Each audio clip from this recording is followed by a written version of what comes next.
안녕하세요. 빅머니의 권미란입니다. 추세 전환까지는 아직까지 시간이 필요한 시장입니다만 시간 벌기에 나서준 글로벌 경제의 핵심 인물 세 사람, 파월, 트럼프, 시진핑 이 세 사람의 액션에 따라서 시장은 일단 부담을 덜어냈고요. 12월 FOMC라는 숙제만 잘 해결된다면 조용하고 평화롭게 이번 2018년 주식시장 마무리할 수 있을 것 같습니다.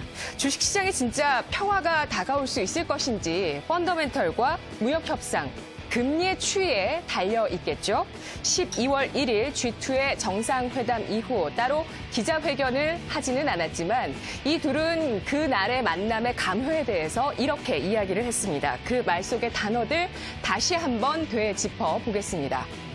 G2의 세계 강대국 정상이 말한 대로 서로 으르렁대기만 했던 그 관계에서 멋진 관계를 맺었고 그리고 매우 좋고 훌륭한 일을 위해서 머리를 맞댈 것이고 협력을 통한 평화와 번영 그리고 이익까지 정말 이 모든 것들을 위해서 정상들 과연 합의를 해나갈 수 있을 것인가 이러한 말들을 지킬 수 있을 것인가 지켜보셔야 되겠습니다. 우리 남과 북도 역시 많이 들어봤던 이야기죠. 평화와 번영. 이 모든 것을 원하고 있고요. 협력을 꿈꾸고 있습니다. 과연 그 물밑에서는 어떤 실리 싸움이 이어지고 있는지는 일단은 그 싸움의 끝은 봐야 되겠지만 어쨌든 겉으로의 뜻은 모두 하나입니다. 자, 다음 문장 보시죠. 예로부터 이르기를 천하대세란 나누어진 지 오래면 반드시 합쳐지고 합쳐진 지 오래면 반드시 나누어지는 법이라 했으니 황석영의 삼국지 첫 머리에 이러한 대목이 등장하게 됩니다. 2018년 주식시장 핵심 인물 이 세 사람 가운데서 중간선거 이전에 먼저 이러한 말을 언급했었던 위대한 합의라는 말을 언급했었던 트럼프 대통령 이 세 사람 가운데 가장 큰 형님이 아닐까 싶습니다. 이 금리 인상을 비난했었던 트럼프 대통령 결국에 파월도 이것을 살짝 틀면서 비둘기파적으로 스탠스를 살짝 틀어주면서 주식시장에 조금 더 안정을 더해주지 않았습니까? 그는 진정한 미국과 글로벌 경제의 큰 형님으로 거듭날 수 있을까요? 아메리카 퍼스트 정책에서 과연 우리 기업과 산업들은 살아남으면서 수혜를 볼 수 있을까요? 트럼프는 과연 삼국지에 나오는 장비의 역할을 지금 해주고 있는 것은 아닌가라는 생각을 했습니다. 장비가 유비와 관우와 함께 모여서 결의를 다지기 위해서 데려간 곳이 바로 복숭아밭이었죠. 도원결의가 여기에서 유래한 말이고요. 복숭아밭에서 맺어진 의리를 도원결의라고 이야기했습니다. 유비, 관우, 장비는 서로 성은 다르지만 의를 맺어서 형제가 되었다. 마음을 같이하고 힘을 합해서 어려운 자, 위태로운 자를 구하며 위로는 나라에 보답하고 아래로는 백성을 편안하게 할 것이다 라면서 이 세 사람은 결의를 다졌는데요. 하나금융투자는 오늘 현재의 상황을 이러한 도원결의로 비유를 하면서 그들이 의도했든 그렇지 않았든 글로벌 금융시장의 혼란을 타개하기 위해서 트럼프, 시진핑, 파월 이 세 사람은 뜻을 같이 하고 있는 것으로 비춰진다라고 분석을 했습니다.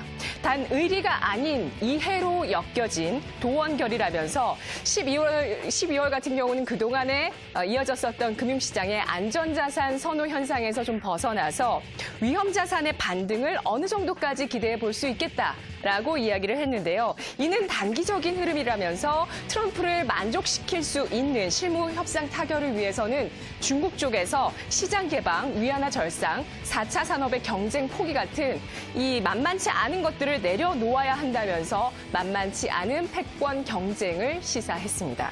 트럼프 행정부의 초강수가 계속되고 있습니다.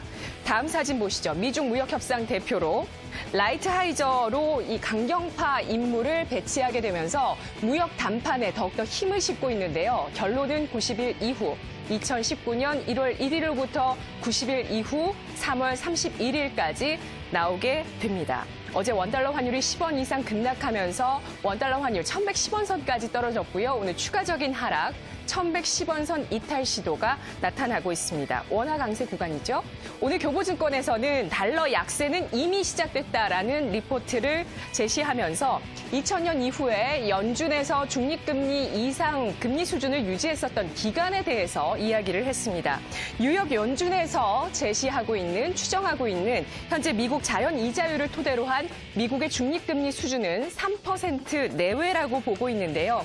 2000년 이후 미국의 기준금리가 중립금리 수준을 넘어서는 그러한 인상을 나타낸 경우 이러한 짧은 기간을 거친 이후에 금리는 다시 인하되었었다라고 이야기를 하고 있습니다. 경기 침체가 나타나면서 금리 인상에서 인하 기조로 변화시킬 수밖에 없는 상황이 발생했기 때문이라고 이야기하는데요. 따라서 12월 18일과 19일 FOMC 금리 인상 이후에 기준금리 전망치 분포를 나타내는 금리 점도표를 주목해서 살펴보자. 하향 조정이 나타나는지를 살펴보자라고 이야기하고 있습니다.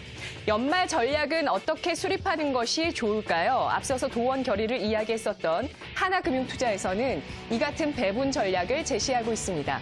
펀더멘털 우위를 갖고 있는 미국 등 선진국과 무역 갈등에 직접적인 타격을 받아서 낙폭이 컸었던 아시아 신흥국으로 제한해서 한정해서 투자하자라고 전략을 세우고 있습니다. 신중 모드는 지속되지만 투자 심리가 좋아졌다는 것이 현재 시장의 핵심 포인트고요. 올해 급락을 버텨냈었던 우리 투자자 여러분들께 선물 같은 이러한 산타랠리까지는 아니더라도 종목별 장세가 지속될 가능성 더욱더 높아지고 있습니다. 지난달부터 트레이더를 위한 장세가 계속되고 있습니다. 이러한 전략에 따르면 종목 선별에서는 달러를 버는 기업, 위안화를 버는 기업 나눠서 살펴보실 필요가 있겠고요. 단기 매매에 국한한 매매, 이 트레이더의 장세가 지난달부터 지금까지 이어지고 있는 양상인데요. 여기에 재능이 없으시다면 관망을 하는 것도 하나의 답이 되실 수도 있습니다. 단기 매매, 주식을 오래 가져가지 않고 현금을 계속해서 바꿔나가면서 시장의 추이를 보는 것이기 때문에 보다 덜 리스키한 전략이다라고 이야기하고 있는데요. 다음 보시죠. 한 책의 한 페이지를 가지고 와봤습니다. 위험이라는 것은 고점과 저점에 벌어져 있는 편차라고 이해하면 쉽다. 1개월 투자 후의 고점과 저점, 10년 후의 고점과 저점의 편차, 어느 것이 더 클까? 당연히 기간이 길수록 편차는 커진다.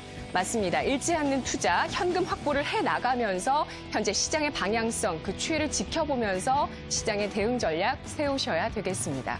이 시각 주요 경제 뉴스 오상혁 아나운서입니다.